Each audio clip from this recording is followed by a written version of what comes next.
ሰላም ጤና ይስጥልኝ። ለአሁኑ ያዝናቸውን መረጃዎች ወደ እናንተ እናደርሳለን። በቅድሚያም ዋና ዋናዎቹን እናስቀድም።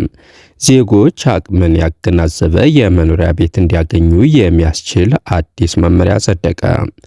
የመንግስት ሰራተኞች በብቃት ምዘና ፈተና እንደ አዲስ ሊመደቡ ነው ተባለ። የሰራተኛ ቅነሳ ሳይደረግ የደረጃ ሽግሽግ ይኖራልም ተብሏል።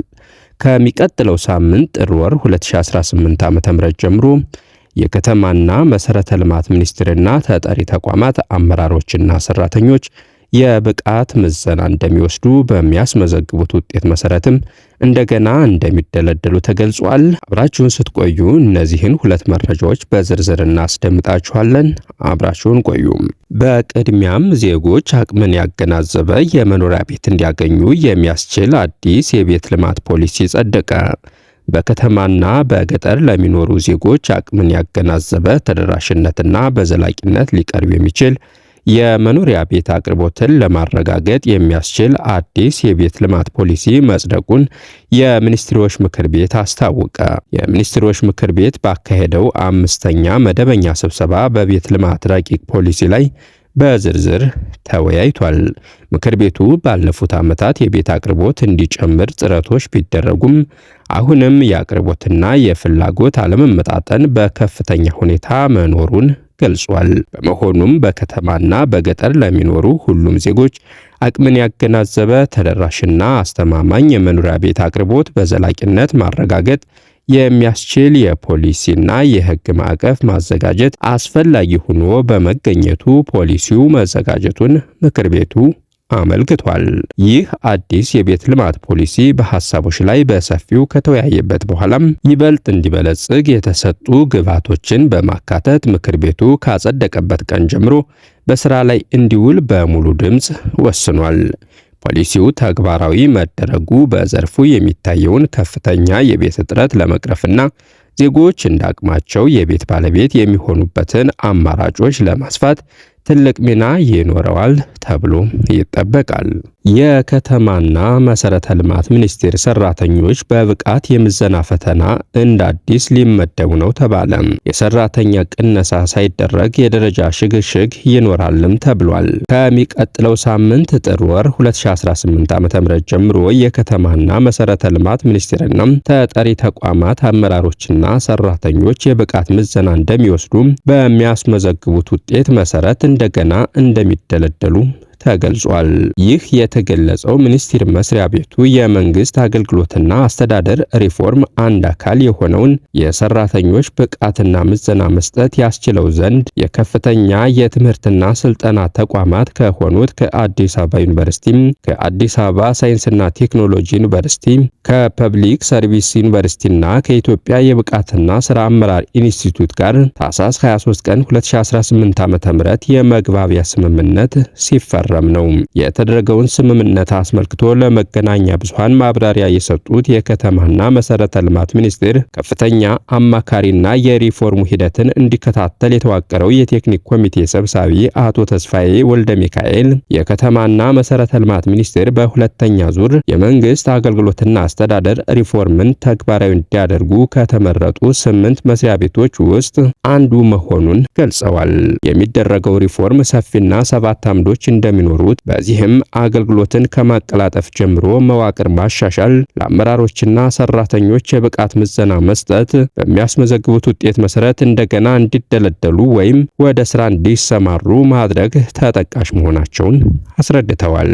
የብቃት ምዘናው በሚኒስቴሩ ስር በሚገኙ 3 ተጠሪ ተቋማት ማለትም የኢትዮጵያ መንገዶች አስተዳደር፣ የኢትዮጵያ ኮንስትራክሽን ባለስልጣንና የኢትዮጵያ ኮንስትራክሽን ማኔጅመንት ኢንስቲትዩት ከ6000 በላይ ቋሚ የመንግስት ሰራተኞችን ያማከለ እንደሚሆንም ጠቁመዋል።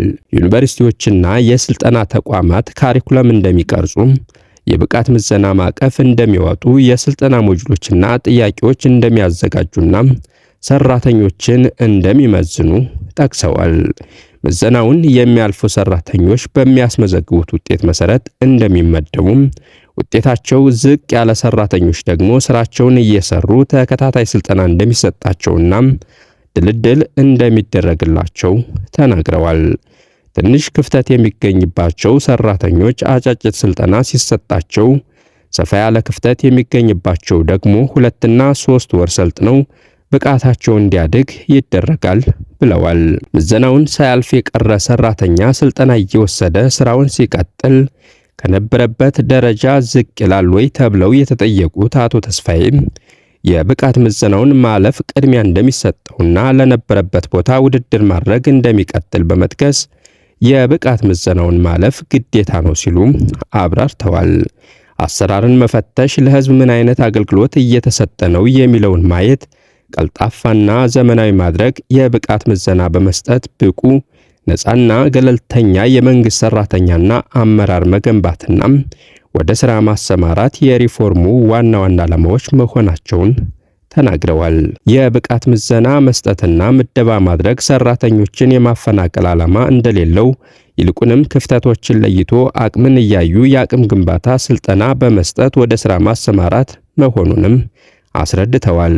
ሚኒስትሩ ብቃት ያለው ሰራተኛ ሲኖር የተሻለ አገልግሎት መስጠት ይችላል ብሎ እንደሚያምን የተናገሩት አማካሪው ሂደቱን በመጪው ጥር ወር ጀምሮ እስከ ሚያዝያ ወር 2018 ዓ.ም ድረስ ለማጠናቀቅና መዋቅሩን ለመስራት እቅድ እንዳለ ጠቁመዋል። ስራውን ለመጀመር የቴክኒክና የፋይናንስ ፕሮፖዛል መቅረቡን የጠቀሱት አቶ ተስፋዬ የዘንድሮው የብቃት ምዘና በፌዴራል ደረጃ ብቻ ተከናውኖ እንደሚጠናቀቅና ስልጠናው በቀጣይ ዓመትም እንደሚቀጥል አመላክተዋል። የብቃት ምዘና መስጠትና ድልድል መስራት በዚህ ዓመት በፌዴራል ደረጃ ብቻ የሚካሄድ መሆኑን በቀጣይ በክልሎችና በከተሞች እንደሚቀጥልም አክለዋል። የከተማና መሰረተ ልማት ሚኒስትር ወይዘሮ ጫልቱ ሳኒ በበኩላቸው በሐምሌ ወር 2017 ዓ.ም ሚኒስትራቸው የጀመረው ሪፎርሙ ዘመናዊ ገለልተኛ ተቋም በመገንባት የሚሰጡ አገልግሎቶችም ከቢሮክራሲ መጓተት የጸዱና በቴክኖሎጂ የተደገፉ በማድረግ የዜጎችን አመኔታና እርካታ ማሳደግ መሆኑንም ገልጸዋል። በሚቀጥሉት 4 ወራት የተጀመሩ ስራዎችን ለማጠናቀቅና በምዘናው ውጤት መሰረት ተከታታይ የአቅም ግንባታና የስልጠና መርሃ ግብሮችን በጋራ የመተግበር ምዕራፍ ላይ መደረሱንም አስረድተዋል። ዜጎችን በላቀ ብቃት ማገልገል የሚችልና ለሚነሱ ቅሬታዎች ፈጣን ምላሽ የሚሰጡ ሰራተኞችና አመራሮች መፍጠር የሪፎርሙ ዋና ዓላማ መሆኑንም ተናግረዋል። ሪፎርሙ የአመራሩንና የሰራተኛውን አቅም መለየትና ተከታታይ ስልጠና በመስጠት ብቃቱን ማሳደግ እንጂ ሰራተኛ መቀነስ ባለመሆኑ አላስፈላጊ ውዥንብር መፍጠር አያስፈልግም ብለዋል። በመሆኑም እነዚህን ተግባራት በተቀመጠላቸው ጊዜ ለማጠናቀቅና ተቋሙ የጀመረው ሪፎርም እንዲሳካ ሁሉም ባለድርሻ አካላት ኃላፊነታቸውን እንዲወጡ አሳስበዋል።